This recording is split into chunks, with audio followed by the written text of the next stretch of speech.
Imagina esto. Estamos en el año 50 después de Cristo.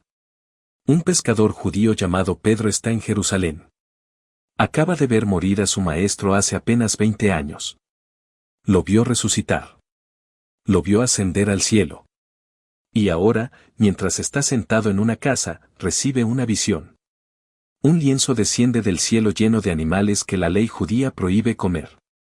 Una voz le dice, levántate, mata y come. Pedro se niega.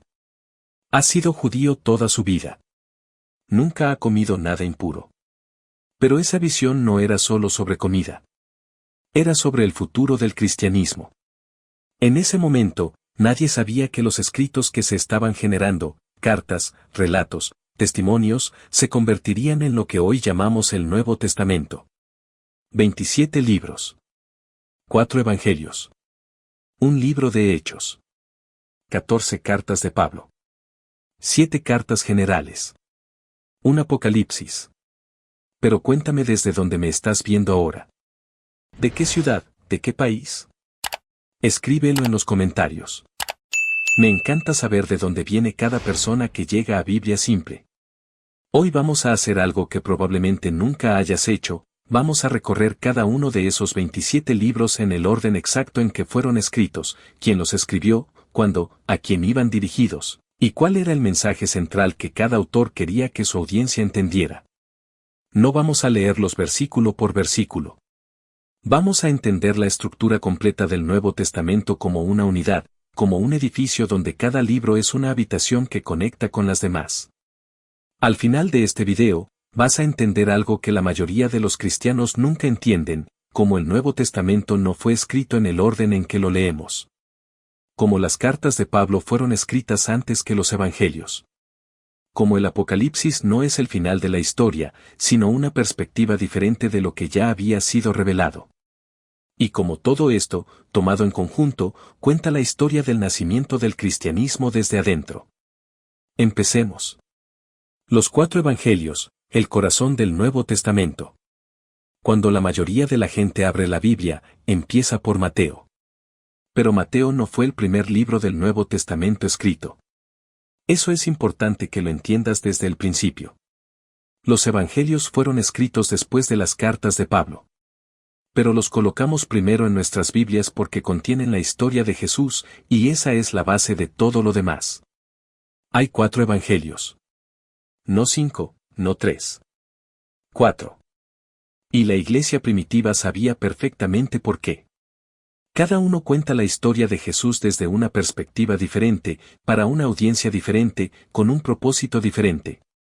Mateo, el Evangelio para los judíos. Mateo fue escrito probablemente entre los años 70 y 85 después de Cristo. El autor era Mateo, también llamado Leví, un recaudador de impuestos que se convirtió en apóstol de Jesús. Pero aquí está lo interesante, la palabra griega para recaudador de impuestos es telones. Los telones eran judíos que trabajaban para los romanos, cobrando impuestos de su propio pueblo. Eran despreciados. Eran considerados traidores. Cuando Jesús vio a Mateo sentado en su puesto de recaudación, en Mateo capítulo 9, versículo 9, simplemente le dijo, sígueme. Mateo dejó todo. Y años después, escribió el Evangelio que lleva su nombre. ¿A quién escribía Mateo? A judíos. A personas que conocían el Antiguo Testamento de memoria. A personas que esperaban al Mesías. Por eso, Mateo comienza con una genealogía. Mateo capítulo 1, versículos 1 al 17. Esa genealogía no es un accidente. Es una declaración. Está diciendo, este Jesús que ustedes conocen es el Hijo de David. Es el cumplimiento de la promesa hecha a Abraham hace 2000 años. Mateo cita el Antiguo Testamento 65 veces. 65. Cada cita es un argumento. ¿Ven? Eso fue profetizado aquí. Y aquí. Y aquí también. El mensaje central de Mateo es este: Jesús es el Rey de Israel. Es el Mesías prometido. Y el reino de los cielos no es un lugar lejano, es algo que ya está aquí, pero que será completamente revelado cuando Jesús regrese. Mateo organiza su evangelio alrededor de 5 grandes discursos de Jesús. El Sermón del Monte en Mateo capítulo 5. Las instrucciones a los discípulos en Mateo capítulo 10. Las parábolas del reino en Mateo capítulo 13. Las enseñanzas sobre la iglesia en Mateo capítulo 18. Y el discurso de los últimos tiempos en Mateo capítulo 24. ¿Por qué 5? Porque el Antiguo Testamento tiene 5 libros de la ley: Génesis, Éxodo, Levítico, Números y Deuteronomio. Mateo está escribiendo como si Jesús fuera la nueva ley. Como si sus enseñanzas fueran la culminación de todo lo que Moisés había comenzado. Marcos, el Evangelio de la Acción. Marcos fue escrito probablemente entre los años 65 y 70 después de Cristo. El autor era Juan Marcos, un joven que acompañaba a Pablo en sus viajes misioneros. Luego se convirtió en compañero de Pedro. Marcos escribía para una audiencia diferente a la de Mateo. No escribía para judíos. Escribía para romanos. Para gentiles. Para personas que no conocían el Antiguo Testamento. Por eso, Marcos no comienza con una genealogía. Comienza directamente con la acción. Marcos capítulo 1, versículo 1, comienzo del Evangelio de Jesucristo, Hijo de Dios. Eso es todo. Sin genealogía. Sin preámbulo. Sin miren todas estas profecías que se cumplieron. Solo, aquí empieza la historia. Marcos es el Evangelio más corto. Tiene 16 capítulos. Pero es el más rápido, el más dinámico. La palabra griega que Marcos usa constantemente es eutis, que significa inmediatamente o al instante. Aparece más de 40 veces en Marcos. En Mateo, aparece solo 3 veces. En Lucas, una sola vez. ¿Por qué?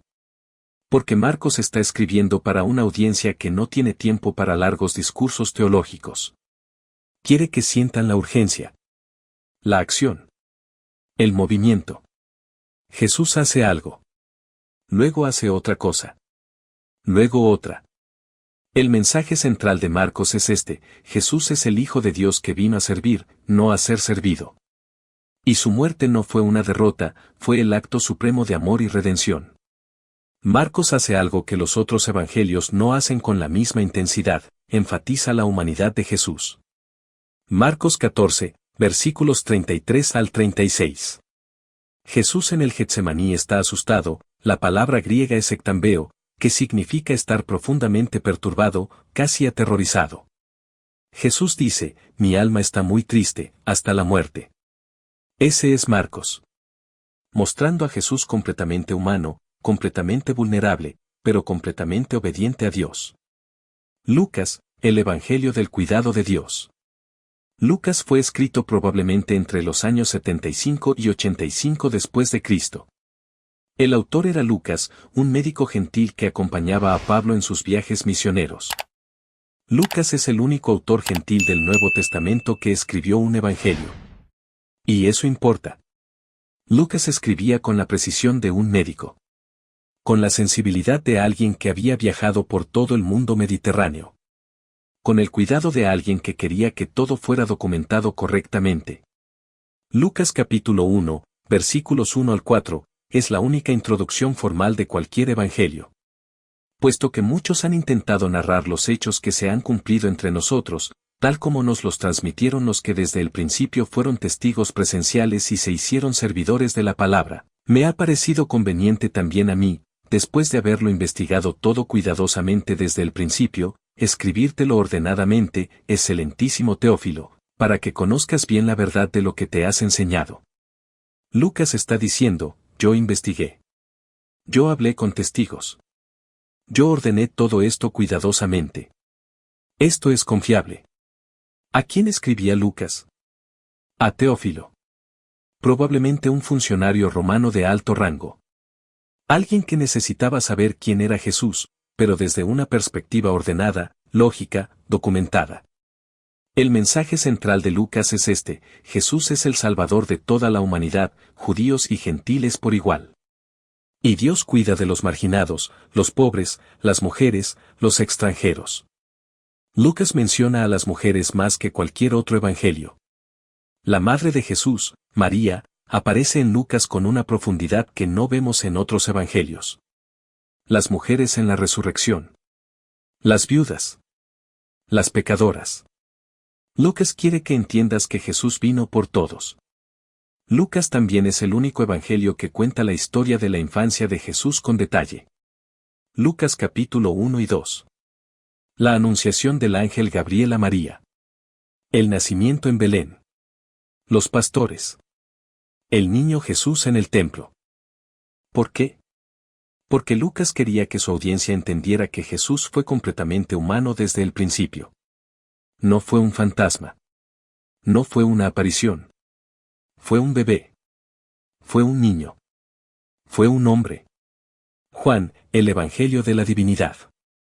Juan fue escrito probablemente entre los años 90 y 110 después de Cristo. El autor era Juan, el apóstol amado, el discípulo que reclinaba su cabeza en el pecho de Jesús durante la última cena. Juan escribía cuando era un hombre muy anciano. Probablemente tenía 90 años. Los otros 3 evangelios ya existían. Pero Juan sintió que algo faltaba. Algo importante. Algo que los otros 3 no habían capturado completamente. Juan capítulo 1, versículos 1 al 3. En el principio era la palabra, y la palabra estaba con Dios, y la palabra era Dios. Ella estaba en el principio con Dios. Todas las cosas fueron hechas por ella, y sin ella nada de lo que ha sido hecho, hubiera sido hecho. ¿Ves la diferencia? Mateo comienza con libro de la genealogía de Jesucristo. Marcos comienza con comienzo del Evangelio. Lucas comienza con una introducción formal. Pero Juan comienza con cosmología. Con filosofía. Con teología pura. La palabra griega que Juan usa aquí es logos, palabra. Pero logos no es simplemente una palabra. Es la razón cósmica. Es el principio inteligente que sostiene el universo. Es lo que los filósofos griegos habían estado buscando durante siglos. Juan está diciendo algo revolucionario, eso que ustedes han estado buscando, esa razón cósmica, esa verdad fundamental, ese principio que sostiene todo, ese es Jesús. El mensaje central de Juan es este: Jesús es el Hijo de Dios, completamente divino, completamente eterno, completamente uno con el Padre. Y creer en Él es tener vida eterna. Juan usa un lenguaje muy diferente al de los otros evangelios. Los otros evangelios hablan del reino de los cielos o el reino de Dios. Juan habla de vida eterna. Los otros evangelios relatan parábolas, historias cortas con una lección moral. Juan no relata casi ninguna parábola. En cambio, da largos discursos teológicos. En Juan capítulo 13 al 17, Jesús da un discurso de 5 capítulos completos durante la última cena. No hay parábolas. No hay historias cortas. Solo enseñanza profunda, directa, teológica. Juan también hace algo único, organiza su evangelio alrededor de 7 milagros específicos. No todos los milagros de Jesús. 7 milagros seleccionados. Porque en la mentalidad judía, el número 7 representa perfección y completitud. Los 7 milagros de Juan son: la conversión del agua en vino, la curación del hijo del oficial, la curación del paralítico en el estanque de Betesda, la multiplicación de los panes, la curación del ciego de nacimiento, la resurrección de Lázaro, y la pesca milagrosa después de la resurrección. Cada milagro es una señal, la palabra griega es semeion. No es simplemente un acto de poder. Es un signo que apunta a algo más profundo. A la identidad de Jesús. A su divinidad. Hechos, la iglesia primitiva en movimiento. Después de los 4 evangelios viene el libro de Hechos. Fue escrito por Lucas, el mismo Lucas que escribió el Evangelio de Lucas. Lucas capítulo 1, versículos 1 al 4, es la introducción a ambos libros. Lucas está escribiendo una historia en 2 volúmenes. El Evangelio de Lucas es el volumen 1. Hechos es el volumen 2. Hechos fue escrito probablemente entre los años 80 y 95 después de Cristo. ¿A quién lo escribía? A Teófilo. El mismo funcionario romano al que Lucas le escribió el Evangelio. ¿Cuál era el mensaje central? Que después de la resurrección de Jesús, el Espíritu Santo fue derramado sobre los creyentes, y ellos comenzaron a predicar el Evangelio en Jerusalén, luego en Judea, luego en Samaria, y finalmente hasta los confines de la tierra. Hechos capítulo 1, versículo 8, es la declaración de misión del libro completo. Pero recibiréis poder, cuando haya venido sobre vosotros el Espíritu Santo, y me seréis testigos en Jerusalén, en toda Judea, en Samaria, y hasta lo último de la tierra. El libro de Hechos es la historia de cómo eso sucedió. Como un puñado de pescadores judíos asustados se convirtieron en predicadores valientes. Como la iglesia creció de 120 personas en un aposento alto a miles de personas en todo el mundo mediterráneo. Hechos también es el único libro del Nuevo Testamento que no termina con una conclusión clara. El libro simplemente termina. Hechos capítulo 28, versículos 30 al 31, describe a Pablo bajo arresto domiciliario en Roma, predicando el Evangelio durante 2 años. Y luego, nada. El libro termina. ¿Por qué? Probablemente porque Lucas escribía mientras los eventos aún estaban sucediendo. La iglesia aún estaba creciendo. La historia aún no había terminado. Lucas estaba documentando el presente, no el pasado. Hechos es también el libro donde vemos por primera vez el conflicto que será central en el Nuevo Testamento: ¿quién puede ser cristiano? ¿Solo los judíos?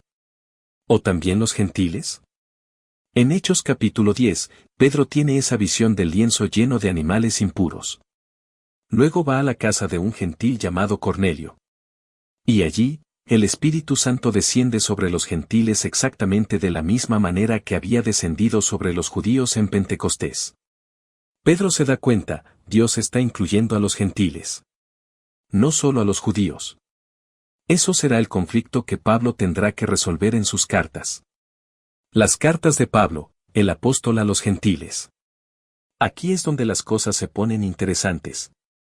Porque ahora vamos a hablar de los libros que fueron escritos antes de los evangelios. Las cartas de Pablo fueron escritas entre los años 50 y 67 después de Cristo. Los evangelios fueron escritos entre los años 65 y 110 después de Cristo.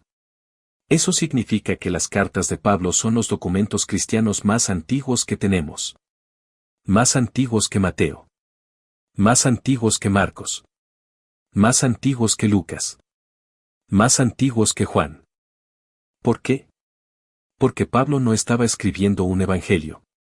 Estaba escribiendo cartas a iglesias específicas, resolviendo problemas específicos, respondiendo a preguntas específicas. Ahora, hay un debate entre los estudiosos: ¿cuántas cartas escribió Pablo realmente? ¿14? ¿13? ¿Menos? Pero lo que la iglesia primitiva aceptó fue 14 cartas de Pablo en el Nuevo Testamento. 13 dirigidas a iglesias o individuos específicos. Y una, la carta a los hebreos, que la tradición atribuyó a Pablo, aunque la mayoría de los estudiosos modernos creen que fue escrita por alguien más. Las 14 cartas de Pablo se dividen en 3 grupos. Las cartas tempranas, escritas entre 50 y 56 después de Cristo.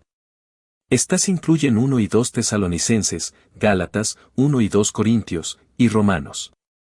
En estas cartas, Pablo está resolviendo problemas inmediatos en las iglesias. Las cartas de la prisión, escritas probablemente entre 60 y 62 después de Cristo, cuando Pablo estaba bajo arresto en Roma. Estas incluyen Efesios, Filipenses, Colosenses, y Filemón. Las cartas pastorales, escritas probablemente entre 62 y 67 después de Cristo, dirigidas a líderes de iglesias específicas. Estas incluyen 1 Timoteo, 2 Timoteo, y Tito. Vamos a recorrer cada una. 1 Tesalonicenses, la carta más antigua del Nuevo Testamento. 1 Tesalonicenses fue escrita probablemente en el año 50 o 51 después de Cristo. Es la carta más antigua del Nuevo Testamento. Más antigua que cualquier evangelio. Pablo escribía a la iglesia en Tesalónica, una ciudad en el norte de Grecia. La iglesia había sido establecida hace apenas 1 año o 2. Eran creyentes muy jóvenes. Muy entusiastas. Muy ansiosos. ¿Por qué estaban ansiosos? Porque creían que Jesús iba a regresar muy pronto. Probablemente en los próximos meses. Probablemente en los próximos años. Algunos de los creyentes de Tesalónica habían muerto. Y los otros estaban preocupados. ¿Qué pasó con nuestros hermanos que murieron? ¿Van a perder la resurrección? ¿Van a estar dormidos cuando Jesús regrese? Pablo escribe 1 Tesalonicenses para responder esa pregunta. En 1 Tesalonicenses capítulo 4, versículos 13 al 18, Pablo explica que cuando Jesús regrese, los muertos en Cristo resucitarán primero. Luego los vivos serán arrebatados juntamente con ellos en las nubes para encontrarse con el Señor en el aire. La palabra griega que Pablo usa aquí es harpazo, arrebatar, llevarse rápidamente. En latín, esta palabra se traduce como rapere, de donde viene la palabra inglesa rapture, rapto. Pero aquí está lo interesante, la palabra harpazo no aparece en los evangelios. No aparece en el libro de Hechos. Aparece solo en 1 Tesalonicenses y en Apocalipsis. Es una palabra única, usada para describir un evento único. El mensaje central de 1 Tesalonicenses es este: Jesús va a regresar. Los muertos van a resucitar. Y vamos a estar con el Señor para siempre. Así que vivan de una manera que sea digna de esa esperanza. 2 Tesalonicenses, calmando la ansiedad. 2 Tesalonicenses fue escrita probablemente solo unos meses después de 1 Tesalonicenses. ¿Por qué? Porque los tesalonicenses habían entendido mal la carta anterior. Pensaban que el día del Señor ya había llegado. Algunos habían dejado de trabajar. Algunos estaban siendo ociosos. Algunos estaban viviendo desordenadamente, esperando el fin. Pablo escribe 2 Tesalonicenses para aclarar: no. El día del Señor no ha llegado aún. Hay cosas que deben suceder primero. Hay una rebelión que debe ocurrir. Hay un hombre de pecado que debe ser revelado. La palabra griega que Pablo usa aquí es anomos, sin ley, ilegal. El hombre de pecado es el hombre de la anarquía, alguien que se opone a toda ley y autoridad. ¿Quién es este hombre de pecado? ¿Es el anticristo? ¿Es una figura futura? ¿O es una figura contemporánea a Pablo? Los estudiosos debaten esto. Pero lo importante es que Pablo está diciendo: no sabemos exactamente quién es, pero cuando sea revelado, vamos a saber que el fin está cerca. El mensaje central de 2 Tesalonicenses es este: esperen pacientemente. Vivan responsablemente. No caigan en pánico ni en apatía. El fin vendrá, pero no sabemos cuándo. Gálatas, la libertad en Cristo. Gálatas fue escrita probablemente entre 53 y 55 después de Cristo. Fue escrita a las iglesias en Galacia, una región en el centro de Anatolia, lo que hoy es Turquía. ¿Cuál fue el problema en Galacia? Que algunos predicadores judíos habían llegado después de Pablo y habían dicho a los gálatas: ustedes no pueden ser cristianos de verdad a menos que se circunciden. A menos que guarden la ley de Moisés. A menos que se conviertan en judíos. Los gálatas estaban considerando hacerlo. Y Pablo estaba furioso.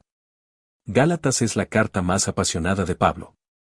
Está lleno de emoción. De indignación. De urgencia. Gálatas capítulo 1, versículos 6 al 9. Me asombra que tan pronto os hayáis apartado del que os llamó por la gracia de Cristo, para seguir un evangelio diferente. No que haya otro, sino que hay algunos que os perturban y quieren pervertir el evangelio de Cristo. Mas si aún nosotros, o un ángel del cielo, os anunciare otro evangelio diferente del que os hemos anunciado, sea anatema. ¿Ves la intensidad? Pablo está diciendo: si incluso un ángel del cielo viniera con un evangelio diferente, que sea maldito. ¿Por qué está tan enfadado? Porque el asunto fundamental del evangelio está en juego. La salvación es por gracia, no por obras. Es por fe en Jesús, no por guardar la ley. Gálatas capítulo 2, versículo 16. Sabiendo que el hombre no es justificado por las obras de la ley, sino por la fe de Jesucristo, nosotros también hemos creído en Jesucristo, para ser justificados por la fe de Cristo y no por las obras de la ley, por cuanto por las obras de la ley nadie será justificado. La palabra griega para justificado es dikaiō, ser declarado justo, Ser puesto en una relación correcta con Dios. Y Pablo está diciendo que esto sucede por fe, no por obras. El mensaje central de Gálatas es este: ustedes son libres. Libres de la ley. Libres de la necesidad de circuncidarse. Libres de la esclavitud del legalismo. Vivan en esa libertad. Gálatas capítulo 5, versículo 1. Estad, pues, firmes en la libertad con que Cristo nos hizo libres, y no os pongáis de nuevo bajo el yugo de esclavitud. 1 Corintios, resolviendo los problemas de una iglesia. 1 Corintios fue escrita probablemente en el año 54 después de Cristo. Fue escrita a la iglesia en Corinto, una ciudad griega importante. La iglesia en Corinto estaba llena de problemas. Divisiones. Inmoralidad sexual. Demandas legales entre creyentes. Confusión sobre los dones espirituales. Confusión sobre la resurrección. 1 Corintios es la carta más larga de Pablo. Tiene 16 capítulos. Y en cada capítulo, Pablo está abordando un problema diferente. En 1 Corintios capítulo 1, Pablo aborda las divisiones en la iglesia. Algunos dicen, yo soy de Pablo. Otros dicen, yo soy de Apolos. Otros dicen, yo soy de Cefas. Otros dicen, yo soy de Cristo. Pablo responde, ¿está dividido Cristo? ¿Fue crucificado Pablo por ustedes? ¿O fueron bautizados en el nombre de Pablo? En 1 Corintios capítulo 5, Pablo aborda la inmoralidad sexual. Un hombre está viviendo con la esposa de su padre. La iglesia lo está tolerando. Pablo dice, esto es tan grave que deben expulsar a este hombre de la iglesia. En 1 Corintios capítulo 6, Pablo aborda las demandas legales. Los creyentes están llevándose a la corte unos a otros. Pablo dice, ¿no saben que los santos juzgarán al mundo? ¿No pueden resolver sus disputas entre ustedes mismos?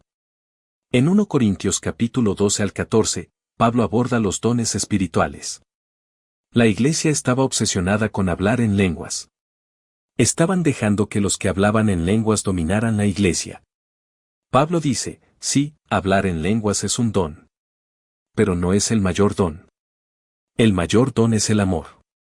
Y luego, en 1 Corintios capítulo 13, Pablo escribe lo que probablemente sea el pasaje más hermoso del Nuevo Testamento. El amor es sufrido, es benigno, el amor no tiene envidia, el amor no es jactancioso, no se envanece, no hace nada indebido, no busca lo suyo, no se irrita, no guarda rencor, no se goza de la injusticia, más se goza de la verdad.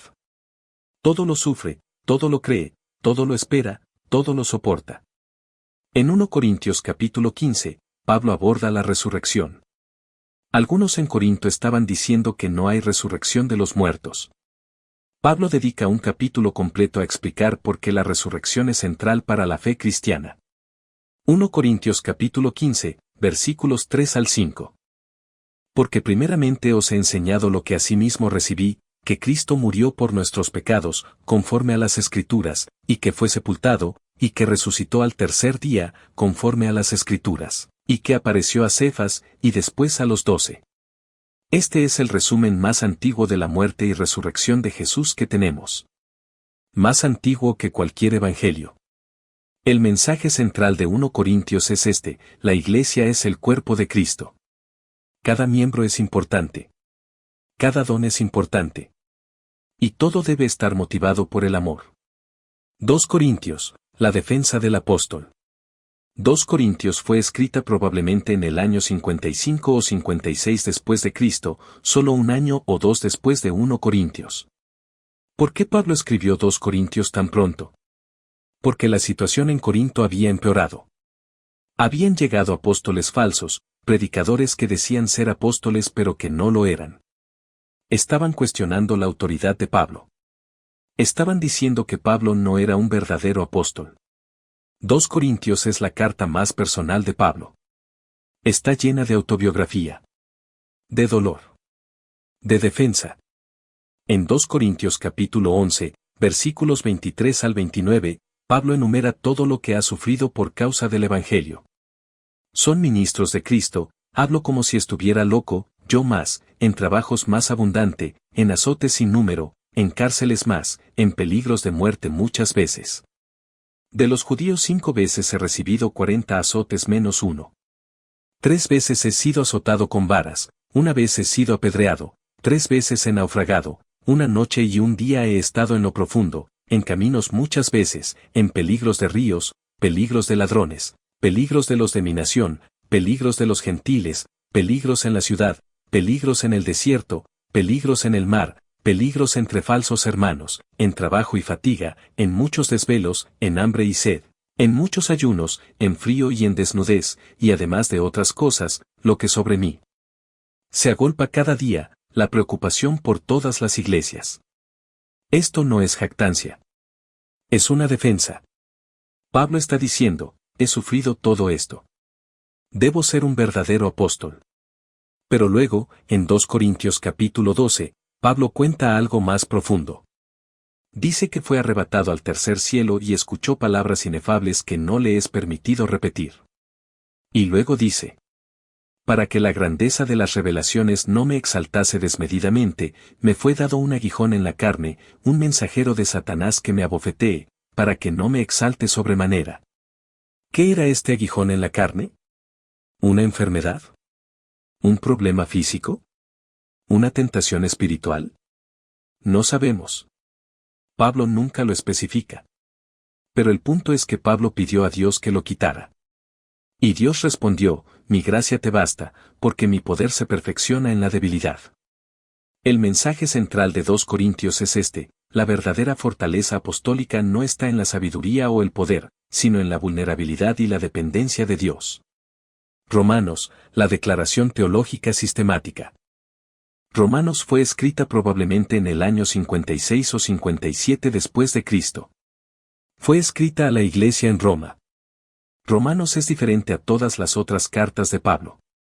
No fue escrita para resolver un problema específico en una iglesia específica. Fue escrita como una declaración teológica sistemática. Una exposición de lo que Pablo creía acerca de Dios, el pecado, la salvación y la vida cristiana. De hecho, es probable que Pablo nunca haya estado en Roma cuando escribió esta carta. Estaba planeando ir. Pero no había llegado aún. Así que escribió esta carta para introducirse a sí mismo a la iglesia romana. Romanos comienza con una declaración de tesis en Romanos capítulo 1, versículos 16 al 17. Porque no me avergüenza el Evangelio, porque es poder de Dios para salvación a todo aquel que cree, al judío primeramente y también al griego. Porque en el Evangelio la justicia de Dios se revela por fe y para fe, como está escrito, el justo por la fe vivirá. La palabra griega para justicia aquí es dikaiosine, la cualidad de estar en una relación correcta con Dios. Y Pablo está diciendo que esta justicia se revela en el Evangelio. Se revela por fe. Romanos capítulo 1 al 3 explica el problema, todos, judíos y gentiles, están bajo el pecado. Todos están alejados de Dios. Todos necesitan salvación. Romanos capítulo 4 explica cómo Abraham fue justificado, no por obras, sino por fe. Romanos capítulo 5 al 8 explica cómo los creyentes son justificados, mediante la muerte y resurrección de Jesús. Y cómo el Espíritu Santo mora en ellos. Romanos capítulo 9 al 11 aborda una pregunta difícil, ¿qué pasó con Israel? ¿Ha Dios rechazado a su pueblo? Pablo responde que no. Dios aún tiene un plan para Israel. Romanos capítulo 12 al 16 explica cómo deben vivir los creyentes justificados, con humildad, amor, sumisión a las autoridades y consideración por los hermanos débiles. El mensaje central de Romanos es este, la salvación es por gracia, mediante la fe en Jesús. No es por obras. No es por guardar la ley. Es por creer en lo que Jesús hizo. Romanos es probablemente la carta más influyente de Pablo. Cambió el curso de la historia cristiana. Agustín la leyó y se convirtió. Martín Lutero la estudió y comenzó la Reforma Protestante. Efesios, la Iglesia como cuerpo de Cristo. Efesios fue escrita probablemente entre 60 y 62 después de Cristo, cuando Pablo estaba bajo arresto en Roma. Efesios es una carta única. No tiene ningún problema específico que resolver. No tiene ninguna controversia que abordar. Es una meditación sobre la Iglesia. Sobre quienes somos en Cristo. Sobre nuestro propósito como Iglesia. Efesios capítulo 1, versículos 3 al 14, es una oración de alabanza. Una de las oraciones más hermosas del Nuevo Testamento. Pablo está alabando a Dios por todas las bendiciones espirituales que tenemos en Cristo. Luego, en Efesios capítulo 2, Pablo explica que mediante la muerte de Jesús, judíos y gentiles han sido unidos en un solo cuerpo. La barrera entre ellos ha sido derribada. Efesios capítulo 2, versículos 14 al 16. Porque Él es nuestra paz, que de ambos pueblos hizo uno, derribando la pared intermedia de separación, aboliendo en su carne las enemistades, la ley de los mandamientos expresados en ordenanzas, para crear en sí mismo de los dos un solo y nuevo hombre, haciendo la paz, y mediante la cruz reconciliar con Dios a ambos en un solo cuerpo, matando en ella las enemistades. La palabra griega para paz aquí es eirene, no simplemente la ausencia de conflicto, sino la restauración de relaciones rotas. Jesús ha traído paz entre judíos y gentiles. En Efesios capítulo 3, Pablo habla del misterio de Cristo. La palabra griega es mysterion, algo que estaba oculto pero que ahora ha sido revelado. El misterio es que los gentiles son coherederos con los judíos en Cristo. En Efesios capítulo 4 al 6, Pablo explica cómo debe vivir la Iglesia. Con humildad. Con unidad. Con el fruto del Espíritu. El mensaje central de Efesios es este: la Iglesia es el cuerpo de Cristo. Judíos y gentiles unidos en un solo cuerpo. Y ese cuerpo debe vivir en unidad, en amor, en madurez espiritual. Filipenses, la epístola del gozo. Filipenses fue escrita probablemente en el año 61-62 después de Cristo, cuando Pablo estaba bajo arresto en Roma. Filipenses es una carta muy personal. Pablo está escribiendo a una iglesia que ama profundamente. La iglesia en Filipos fue la primera iglesia que Pablo estableció en Europa. Fue en Filipos donde Pablo fue encarcelado y azotado. Fue en Filipos donde el carcelero se convirtió después de un terremoto. Ahora, años después, la iglesia en Filipos está enviando a Epafrodito con un regalo para Pablo. Y Pablo está respondiendo con esta carta. Filipenses es la carta más alegre de Pablo. A pesar de estar en la cárcel, Pablo está lleno de gozo. La palabra gozo aparece 10 veces en esta carta corta de 4 capítulos. Filipenses capítulo 4, versículo 4. Regocijaos en el Señor siempre. Otra vez digo, regocijaos. ¿Cómo puede Pablo estar gozoso mientras está en la cárcel? Porque su gozo no depende de sus circunstancias.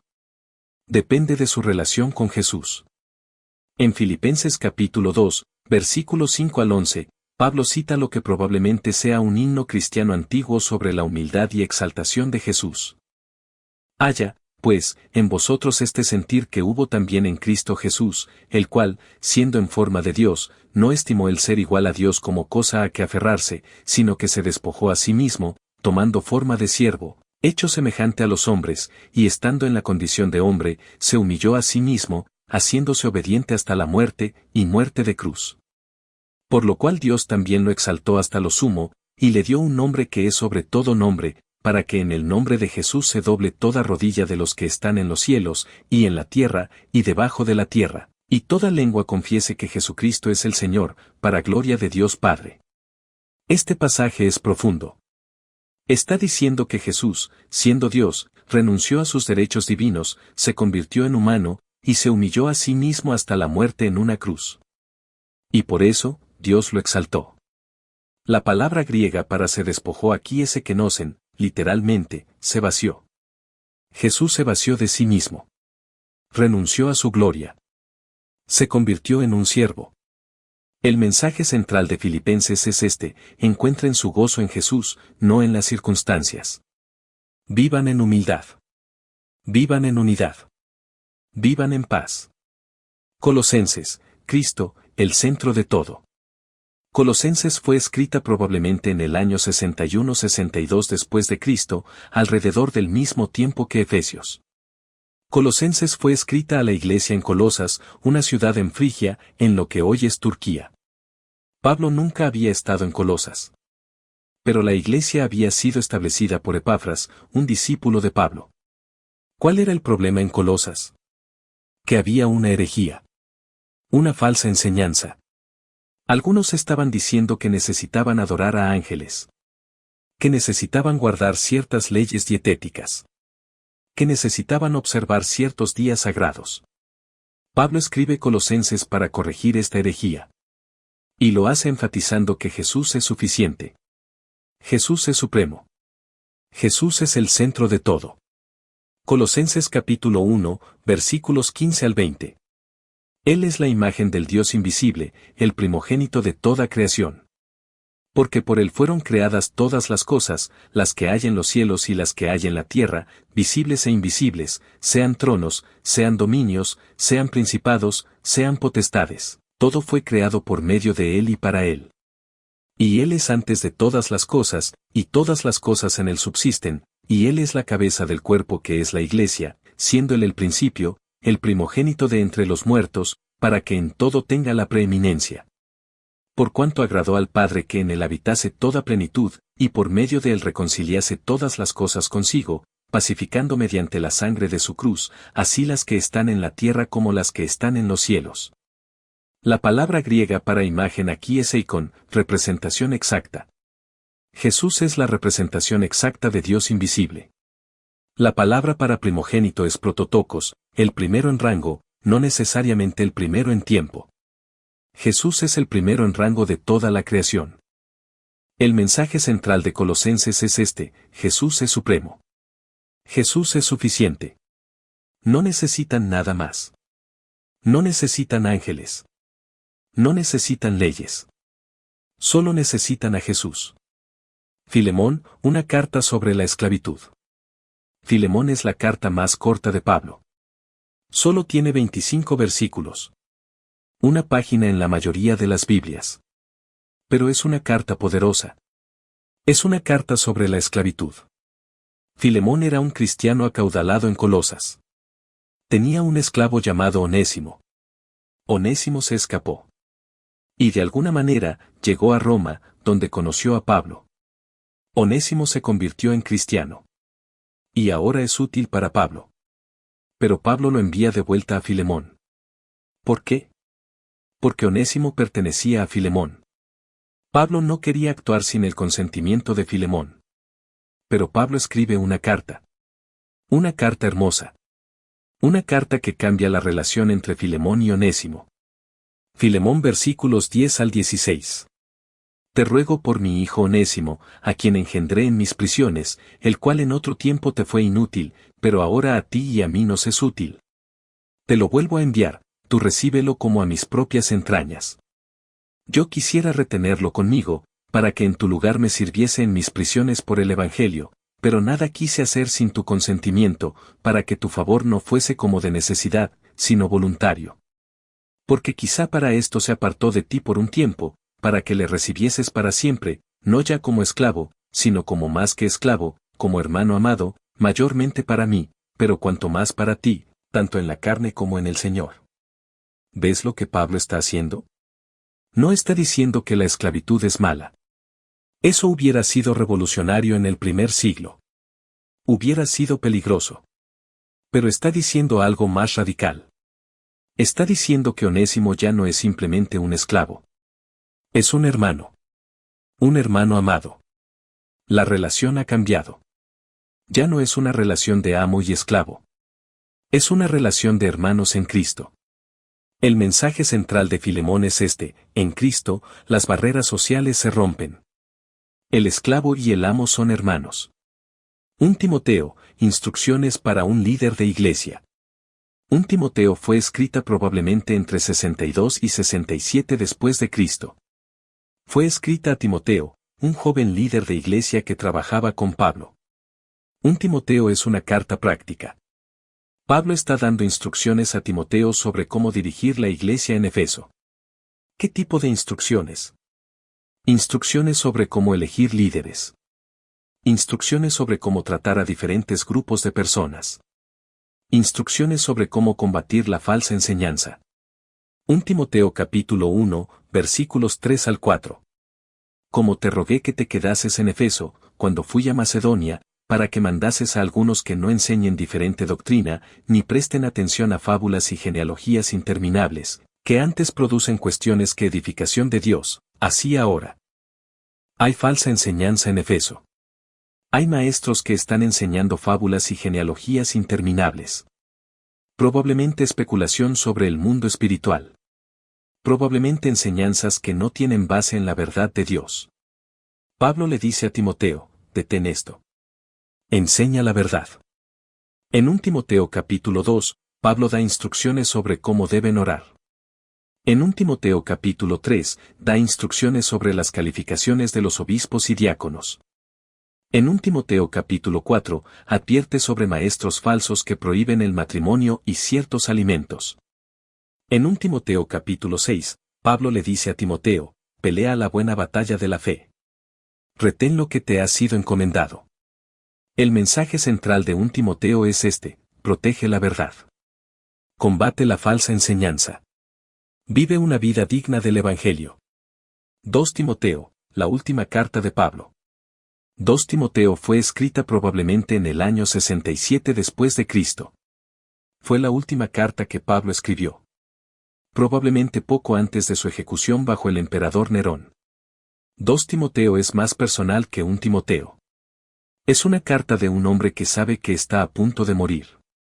Está escribiendo a su hijo espiritual, Timoteo, con sus últimas palabras. 2 Timoteo capítulo 1, versículos 7 al 8.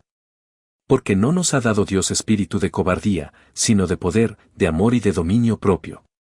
Por tanto, no te avergüences del testimonio de nuestro Señor, ni de mí, prisionero suyo, sino participa de las aflicciones del Evangelio según el poder de Dios. Pablo está diciendo, no tengas miedo. Dios te ha dado poder, amor y dominio propio. Vive de acuerdo a eso. En 2 Timoteo capítulo 2, Pablo usa una metáfora de un soldado, un atleta y un labrador. Cada uno tiene su tarea. Cada uno debe ser fiel a su tarea. En 2 Timoteo capítulo 3, Pablo advierte que habrá tiempos peligrosos. Habrá personas amantes de sí mismos, avaros, jactanciosos, soberbios. Pero Timoteo debe permanecer fiel a lo que ha aprendido. Y luego, en 2 Timoteo capítulo 4, versículos 6 al 8, Pablo da su testimonio final. Porque yo ya estoy para ser sacrificado, y el tiempo de mi partida está cercano. He peleado la buena batalla, he acabado la carrera, he guardado la fe. Por lo demás, me está guardada la corona de justicia, la cual me dará el Señor, juez justo, en aquel día, y no solo a mí, sino también a todos los que aman su venida. La palabra griega para corona aquí es estepanos, no la corona de un rey, sino la corona que se da a un atleta que ha ganado una carrera. Pablo está diciendo que ha corrido la carrera. Ha terminado. Y ahora está esperando su recompensa. El mensaje central de 2 Timoteo es este, permanece fiel. Sigue adelante. Tu recompensa te espera. Tito, instrucciones para otro líder. Tito fue escrita probablemente alrededor del mismo tiempo que 1 Timoteo, entre 62 y 67 después de Cristo. Tito fue escrita a Tito, otro líder de iglesia que trabajaba con Pablo. Tito estaba en la isla de Creta, donde había iglesias que necesitaban organización y liderazgo. Tito es similar a 1 Timoteo en estructura. Pablo está dando instrucciones prácticas a Tito sobre cómo dirigir las iglesias en Creta. Tito capítulo 1, versículos 5 al 9. Por esta causa te dejé en Creta, para que corrigieses lo deficiente y establecieses ancianos en cada ciudad, así como yo te mandé, el que fuere irreprensible, marido de una sola mujer, y tenga hijos creyentes que no estén acusados de disolución ni de rebeldía. Porque es necesario que el obispo sea irreprensible, como administrador de Dios, no soberbio, no iracundo, no dado al vino, no pendenciero, no codicioso de ganancias deshonestas, sino hospedador, amador de lo bueno, sobrio, justo, santo, dueño de sí mismo, retenedor de la palabra fiel tal como ha sido enseñada, para que también pueda exhortar con sana doctrina y convencer a los que contradicen. Pablo está dando un perfil de lo que debe ser un anciano o líder de iglesia. No es perfección, pero sí integridad. Sí carácter. En Tito capítulo 2, Pablo da instrucciones sobre cómo deben vivir diferentes grupos: hombres viejos, mujeres viejas, hombres jóvenes, mujeres jóvenes, siervos. En Tito capítulo 3, Pablo habla sobre la salvación y cómo debe vivir el pueblo de Dios. El mensaje central de Tito es este: establece líderes de carácter. Enseña a la gente a vivir de una manera digna del Evangelio. Hebreos, el sacrificio supremo. Hebreos es una carta única. No sabemos quién la escribió. La tradición la atribuye a Pablo, pero la mayoría de los estudiosos creen que fue escrita por alguien más. Probablemente Apolos. Probablemente un judío cristiano muy educado que conocía tanto la Biblia hebrea como la filosofía griega. Hebreos fue escrita probablemente entre 60 y 70 después de Cristo.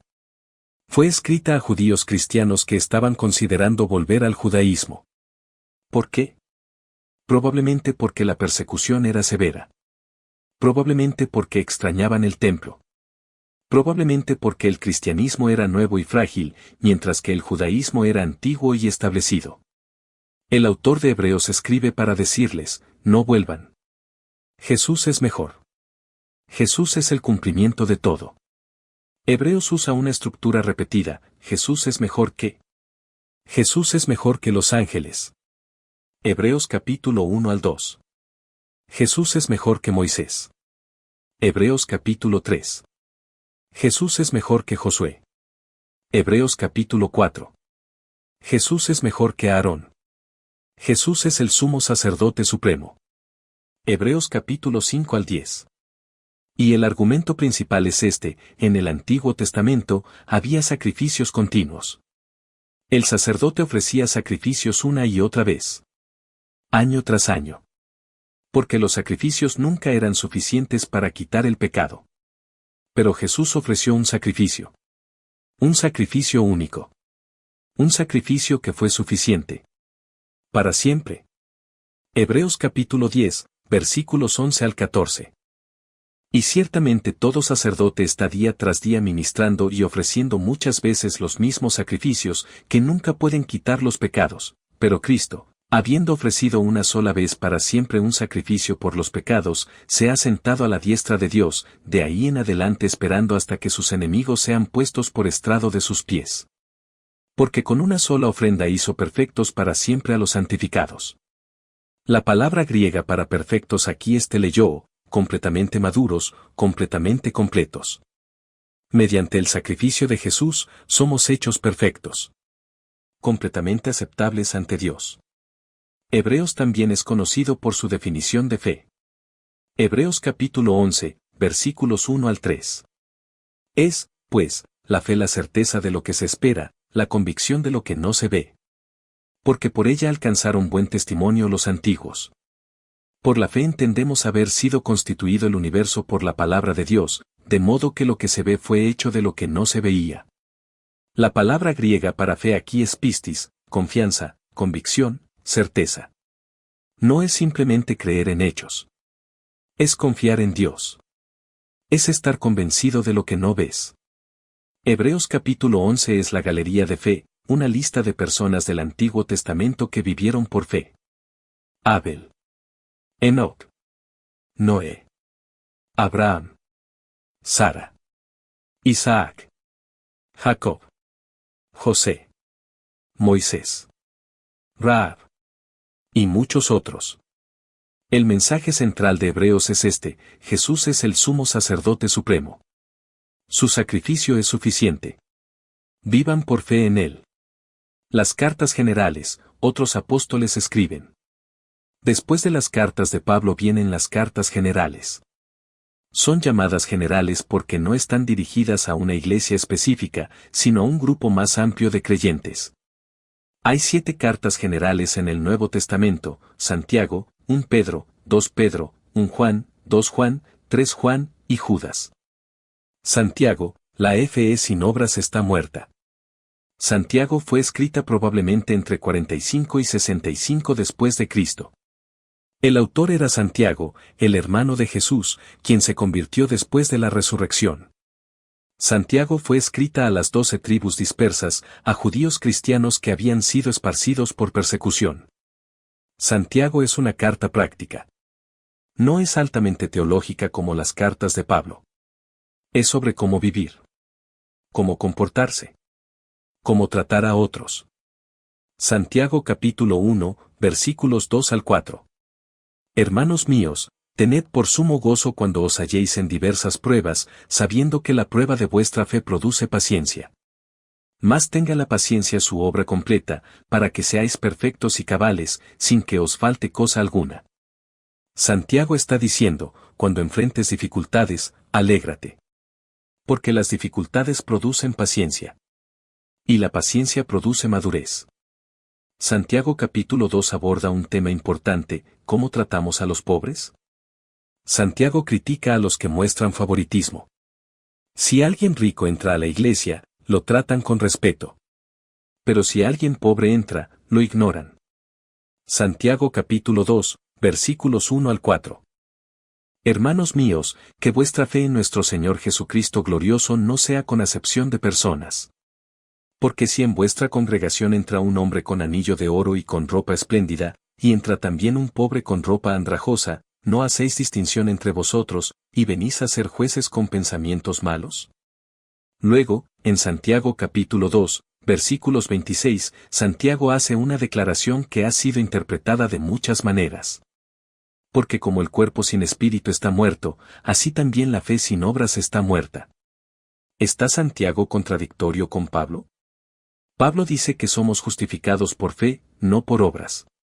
Santiago dice que la fe sin obras está muerta. No. No están en contradicción. Están hablando de cosas diferentes. Pablo está hablando de cómo somos salvos, por fe, no por obras. Santiago está hablando de cómo demostramos que somos salvos, por nuestras acciones. Si dices que tienes fe, pero tus obras no muestran esa fe, entonces tu fe está muerta. No es una fe verdadera. Santiago capítulo 3 aborda el poder de la lengua. La lengua es pequeña, pero puede causar mucho daño. Es como un fuego. Puede quemar toda la madera. Santiago capítulo 4 advierte contra la codicia y las contiendas. Santiago capítulo 5 advierte contra los ricos que explotan a los trabajadores. Y exhorta a los enfermos a orar y a ser ungidos con aceite. El mensaje central de Santiago es este: la verdadera fe se demuestra en las obras. Cuida tu lengua. Trata a los pobres con respeto. Vive de una manera que sea consistente con tu fe. 1 Pedro, sufrimiento y esperanza. 1 Pedro fue escrita probablemente entre 64 y 70 después de Cristo. El autor era Pedro, el apóstol que negó a Jesús 3 veces, pero que fue restaurado por Jesús después de la resurrección. 1 Pedro fue escrita a creyentes que estaban sufriendo persecución. Probablemente bajo el emperador Nerón, quien persiguió a los cristianos brutalmente. El tema central de 1 Pedro es cómo vivir como cristiano mientras se sufre. Cómo mantener la esperanza mientras se enfrenta la adversidad. 1 Pedro capítulo 1, versículos 3 al 5. Bendito el Dios y Padre de nuestro Señor Jesucristo, que según su grande misericordia nos hizo renacer para una esperanza viva, por la resurrección de Jesucristo de los muertos, para una herencia incorruptible, incontaminada e inmarcesible, reservada en los cielos para vosotros, que sois guardados por el poder de Dios mediante la fe, para alcanzar la salvación que está lista para ser manifestada en el tiempo postrero. La palabra griega para herencia aquí es kleronomia, una posesión que se hereda. Pedro está diciendo que tenemos una herencia en los cielos. Una herencia que no se puede corromper. Una herencia que está reservada para nosotros. En 1 Pedro capítulo 2, versículos 21 al 25, Pedro habla sobre el sufrimiento de Jesús. Pues para esto fuisteis llamados, porque también Cristo padeció por nosotros, dejándonos ejemplo, para que sigáis sus pisadas, el cual no hizo pecado, ni se halló engaño en su boca, quien cuando le maldecían, no respondía con maldición, cuando padecía, no amenazaba, sino encomendaba la causa al que juzga justamente, quien llevó él mismo nuestros pecados en su cuerpo sobre el madero, para que nosotros, estando muertos a los pecados, vivamos a la justicia, y por cuya herida fuisteis sanados. Pedro está escribiendo a personas que están sufriendo injustamente. Y les dice, Jesús también sufrió injustamente. Y no respondió con violencia. confió en Dios. Esa es la respuesta cristiana al sufrimiento. No la venganza. No la amargura. Sino la confianza en que Dios es justo. En 1 Pedro capítulo 3, Pedro habla sobre las relaciones dentro del hogar. Esposas y esposos. Y luego dice algo profundo: estén siempre listos para dar respuesta a todo el que les pida razón de la esperanza que hay en ustedes. La palabra griega para respuesta aquí es apología, de donde viene nuestra palabra apologética. No es disculparse. Es defender. Es dar razones. Es explicar por qué crees lo que crees. En 1 Pedro capítulo 4, Pedro dice algo que sorprende a muchos lectores. Dice que el juicio debe comenzar por la casa de Dios. Que el sufrimiento de los creyentes es parte de un proceso de purificación. En 1 Pedro capítulo 5, Pedro exhorta a los líderes de las iglesias a pastorear bien el rebaño. No por dinero. No por poder. Sino voluntariamente. Con corazón. El mensaje central de 1 Pedro es este: el sufrimiento no es el fin de la historia. Es parte del camino hacia la gloria. Vivan con esperanza. Vivan con dignidad. Vivan con confianza en Dios. 2 Pedro, la advertencia final de un apóstol. 2 Pedro fue escrita probablemente entre 64 y 68 después de Cristo. El autor era Pedro, y él mismo sabía que estaba a punto de morir. Al igual que 2 Timoteo de Pablo, esta es la carta de un hombre que escribe sus últimas palabras. 2 Pedro capítulo 1, versículos 13 al 14. Y pienso que es justo, en tanto que estoy en este cuerpo, despertaros con amonestación, sabiendo que en breve debo abandonar el cuerpo, como nuestro Señor Jesucristo me ha declarado. Pedro sabe que va a morir. Y quiere dejar algo. Un legado. Una advertencia. ¿Cuál es la advertencia? Que habrá falsos maestros. Que habrá personas que negarán a Jesús. Que habrá personas que se burlarán del regreso de Cristo. 2 Pedro capítulo 2 es uno de los capítulos más severos del Nuevo Testamento. Pedro describe a los falsos maestros con una dureza que no vemos en casi ningún otro lugar. Los compara con animales. Los llama esclavos de la corrupción. ¿Por qué tan fuerte? Porque Pedro sabe lo que está en juego. Los falsos maestros no son simplemente personas equivocadas. Son personas que están destruyendo la fe de otros. Y eso tiene consecuencias eternas. Pero luego, en 2 Pedro capítulo 3, Pedro dice algo hermoso. Habla sobre el regreso de Cristo. Algunos se están burlando: ¿dónde está la promesa de su venida? Desde que los padres durmieron, todo permanece así como desde el principio de la creación. Y Pedro responde con una de las frases más profundas del Nuevo Testamento. Pero, amados, no ignoréis esto, que para el Señor un día es como 1000 años, y 1000 años como un día. El Señor no tarda su promesa, según algunos la tienen por tardanza, sino que es paciente para con vosotros, no queriendo que ninguno perezca, sino que todos procedan al arrepentimiento. La palabra griega para paciente aquí es macrotumeo, soportar con paciencia durante un largo tiempo. Dios no es lento. Es paciente. Está esperando. Está dando tiempo a las personas para arrepentirse. El mensaje central de 2 Pedro es este: cuídense de los falsos maestros. Crezcan en la gracia y el conocimiento de Jesús. Y esperen con confianza el día de Dios. 1 Juan, el amor como prueba de la fe. 1 Juan fue escrita probablemente entre 85 y 100 después de Cristo. El autor era Juan, el mismo apóstol que escribió el Evangelio de Juan. Ya era un anciano. Probablemente vivía en Efeso. ¿Por qué escribió esta carta? Porque había una crisis en las iglesias a las que Juan pastoreaba. Una herejía había surgido. Se llama el gnosticismo incipiente o docetismo. Los docetistas decían que Jesús no era verdaderamente humano. Era un espíritu. Una aparición. Parecía tener un cuerpo, pero en realidad era solo espíritu. Porque para ellos, la materia era mala. Solo el espíritu era bueno. Entonces Dios nunca podría haberse convertido en cuerpo. Juan responde con fuerza desde el primer versículo. 1 Juan capítulo 1, versículos 1 al 3. Lo que era desde el principio, lo que hemos oído, lo que hemos visto con nuestros ojos, lo que hemos contemplado, y palparon nuestras manos tocante al verbo de vida, porque la vida fue manifestada, y la hemos visto, y testificamos, y os anunciamos la vida eterna, la cual estaba con el Padre, y se nos manifestó, lo que hemos visto y oído, eso os anunciamos. ¿Ves lo que está haciendo Juan? Está acumulando verbos de experiencia sensorial. Oímos. Vimos. Contemplamos. Palpamos. Tocamos con nuestras manos. Juan está diciendo, yo estuve allí. Toqué a Jesús. No era un fantasma. Era real. Era carne. Era humano.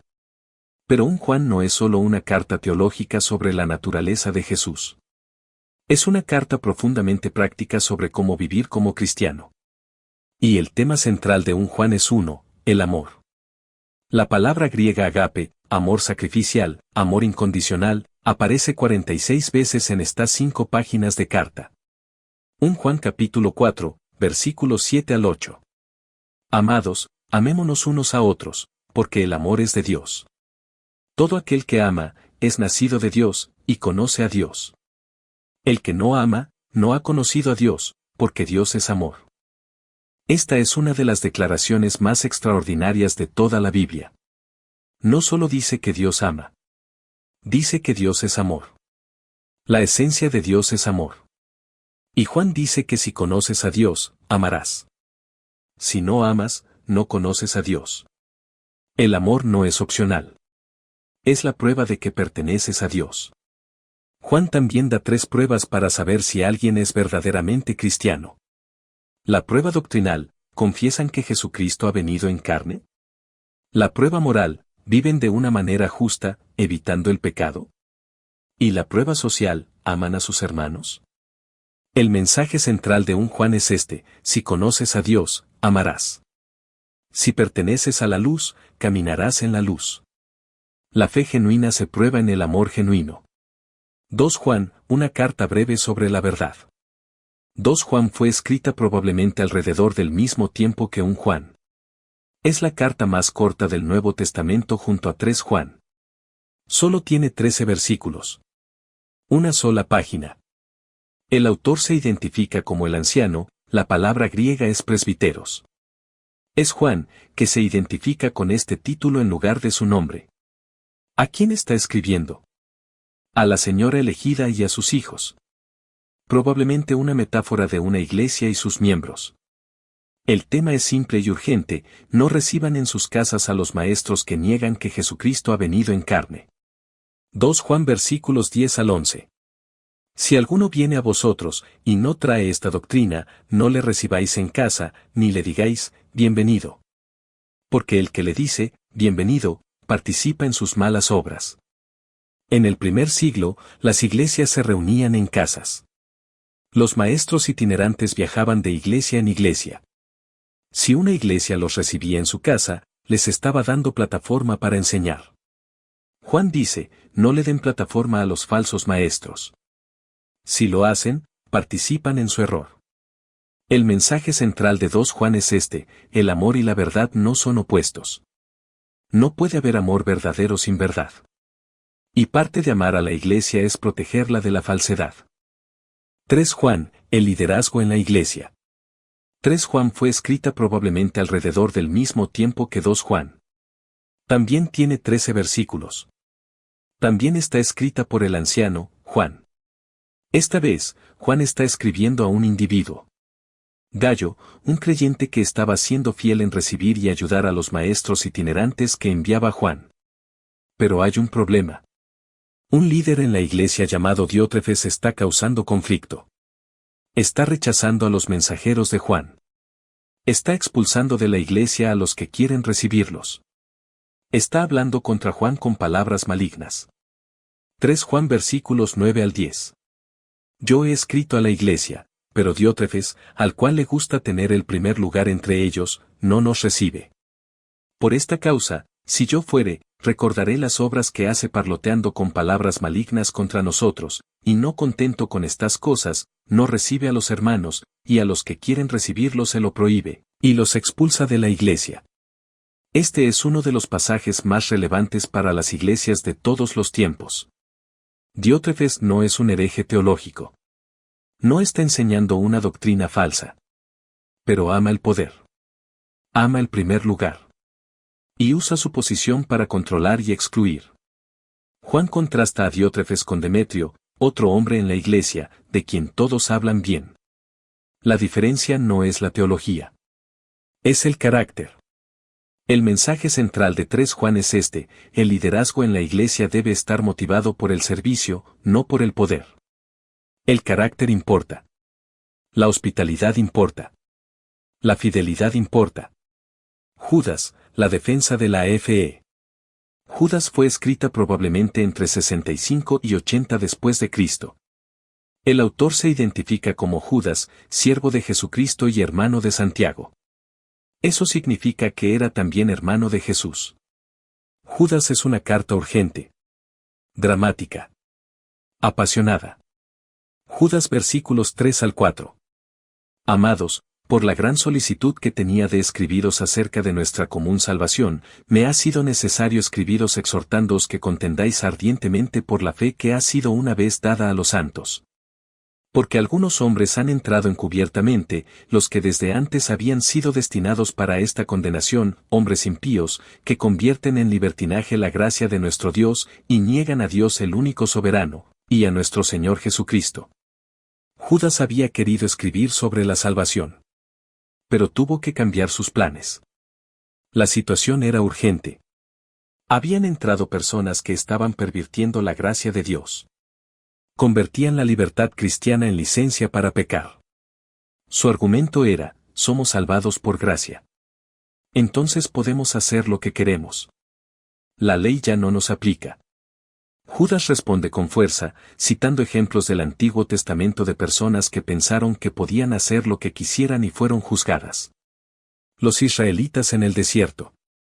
Los ángeles que pecaron. Sodoma y Gomorra. Pero luego, al final de la carta, Judas escribe una de las doxologías más hermosas del Nuevo Testamento. Judas versículos 24 al 25. Y a aquel que es poderoso para guardaros sin caída, y presentaros sin mancha delante de su gloria con gran alegría, al único y sabio Dios, nuestro Salvador, sea gloria y majestad, imperio y potencia, ahora y por todos los siglos. Amén. La palabra griega para guardaros sin caída es pulazo aptaistos, guardar de tropezar, proteger de caer. Judas está diciendo que Dios puede protegerlos. A pesar de todos los falsos maestros. A pesar de todas las amenazas. Dios puede mantenerlos en pie. El mensaje central de Judas es este: defiendan la fe. No la abandonen. No la distorsionen. Y confíen en que Dios los puede guardar hasta el final. Apocalipsis, una visión del fin y del comienzo. Llegamos al último libro del Nuevo Testamento. Y probablemente el más mal entendido de todos. Apocalipsis fue escrito probablemente entre 90 y 96 después de Cristo. El autor era Juan, el mismo apóstol que escribió el Evangelio de Juan y las 3 cartas de Juan. Estaba exiliado en la isla de Patmos, en el mar Egeo, probablemente bajo el emperador Domiciano. Hay algo que necesitas entender antes de leer Apocalipsis: no es principalmente una predicción del futuro. Es un libro de consolación para personas que están sufriendo ahora. La palabra griega Apocalipsis significa revelación. Descubrir algo que estaba oculto. Y lo que Juan está revelando no es principalmente el futuro distante. Es la realidad espiritual que está detrás de los eventos del presente. Apocalipsis fue escrito en un género llamado literatura apocalíptica, un estilo de escritura común en el judaísmo del primer siglo que usaba símbolos, números y visiones para comunicar verdades espirituales. No era una crónica literal de eventos futuros. Era una comunicación simbólica profunda. Las primeras 3 palabras del libro lo dicen todo. Apocalipsis capítulo 1, versículo 1. La revelación de Jesucristo, que Dios le dio, para manifestar a sus siervos las cosas que deben suceder pronto. Pronto. La palabra griega es entachei, en poco tiempo, rápidamente. Juan está diciendo que estas cosas son relevantes para su audiencia ahora. No en 2000 años. Apocalipsis comienza con 7 cartas a 7 iglesias en Asia Menor. Efeso. Esmirna. Pérgamo. Tiatira. Sardis. Filadelfia. Laodicea. 7 iglesias reales. Con problemas reales. Con comunidades reales de creyentes que estaban siendo perseguidos, tentados y desafiados. Cada carta tiene una estructura similar. Jesús se describe a sí mismo con uno de los títulos que Juan usó en la visión inicial. Luego reconoce lo que la iglesia está haciendo bien. Luego corrige lo que está haciendo mal. Luego hace una promesa a los que perseveren. Después de las 7 cartas, Juan es transportado al cielo en visión. Y lo que ve es impresionante. Apocalipsis capítulo 4 y 5 describen el trono de Dios. El anciano de días. Los 4 seres vivientes que rodean el trono. Los 24 ancianos que se postran. Y en el centro, un cordero, como inmolado. La palabra griega para cordero es arnión, un cordero pequeño. No el cordero poderoso y majestuoso que esperaríamos. Un cordero pequeño. Con las marcas de haber sido sacrificado. Y ese cordero es el que puede abrir los sellos del libro que nadie más puede abrir. ¿Por qué un cordero? Porque es el símbolo del sacrificio. Jesús murió como el cordero pascual. Y ahora, el cordero sacrificado es también el rey que reina sobre la historia. Apocalipsis capítulo 5, versículos 9 al 10. Y cantaban un nuevo cántico, diciendo, digno eres de tomar el libro y de abrir sus sellos, porque tú fuiste inmolado, y con tu sangre nos has redimido para Dios, de todo linaje y lengua y pueblo y nación, y nos has hecho para nuestro Dios reyes y sacerdotes, y reinaremos sobre la tierra. Los 7 sellos. Las 7 trompetas. Las 7 copas. Estas son las series de juicios que Juan describe. Y hay un debate entre los estudiosos, ¿son eventos literales? ¿Son eventos históricos que ya ocurrieron en el primer siglo con la destrucción de Jerusalén? ¿Son eventos escatológicos futuros? ¿Son ciclos que se repiten a lo largo de la historia? Lo que es claro, independientemente de cómo los interpretemos, es el mensaje subyacente: los imperios de este mundo no son eternos. El poder humano no es absoluto. Dios está en control. Y los que sufren por su nombre no están olvidados. En Apocalipsis capítulo 12, aparece una gran señal en el cielo. Una mujer vestida del sol, con la luna bajo sus pies y una corona de 12 estrellas. Está a punto de dar a luz. Y hay un gran dragón rojo que quiere devorar al Hijo. El Hijo es nacido y arrebatado al trono de Dios. La mujer huye al desierto. Y hay guerra en el cielo. La mujer representa al pueblo de Dios, Israel que dio a luz al Mesías, y la iglesia que continúa su misión. El dragón es Satanás. El Hijo es Jesús. ¿Ves cómo el libro está contando la historia completa de la redención en lenguaje simbólico? No solo el futuro. Todo. Desde la caída hasta la consumación. En Apocalipsis capítulo 13 aparece la bestia. Con 7 cabezas y 10 cuernos. Con un número, 666. ¿Qué significa 666? En el primer siglo, existía una práctica llamada gematría, donde cada letra del alfabeto tiene un valor numérico. Y el número de la bestia corresponde al nombre del emperador Nerón en hebreo transliterado al griego. Nerón César. El hombre que perseguía a los cristianos. El hombre que incendió Roma y culpó a los creyentes. El hombre que ejecutó a Pedro y a Pablo. Juan no podía escribir Nerón abiertamente. Era peligroso. Pero sus lectores entendían el código. Y el mensaje era: el poder que los persigue ahora no va a ganar. Dios es más grande. Pero el mensaje de la bestia también trasciende a Nerón. Porque en cada generación, hay un sistema de poder que se opone al pueblo de Dios. Hay un espíritu del anticristo, como Juan mismo dice en un Juan, que se manifiesta en diferentes formas a lo largo de la historia. Y Apocalipsis dice que ese sistema de poder no va a ganar. Apocalipsis capítulo 19 describe el regreso de Cristo. Un jinete sobre un caballo blanco. Sus ojos como llama de fuego. Muchas diademas en su cabeza. Su nombre, fiel y verdadero. Y en su manto, escrito, Rey de Reyes y Señor de Señores. No es el bebé de Belén. No es el hombre que fue arrestado en el huerto. Es el Rey victorioso que regresa. Y luego, en Apocalipsis capítulo 20, la descripción del juicio final. El libro de la vida. Y todos los muertos juzgados conforme a sus obras. Pero lo más extraordinario viene al final.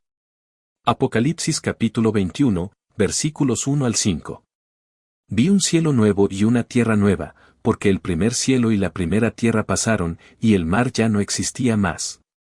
Y yo Juan vi la santa ciudad, la nueva Jerusalén, descender del cielo, de Dios, dispuesta como una esposa ataviada para su marido.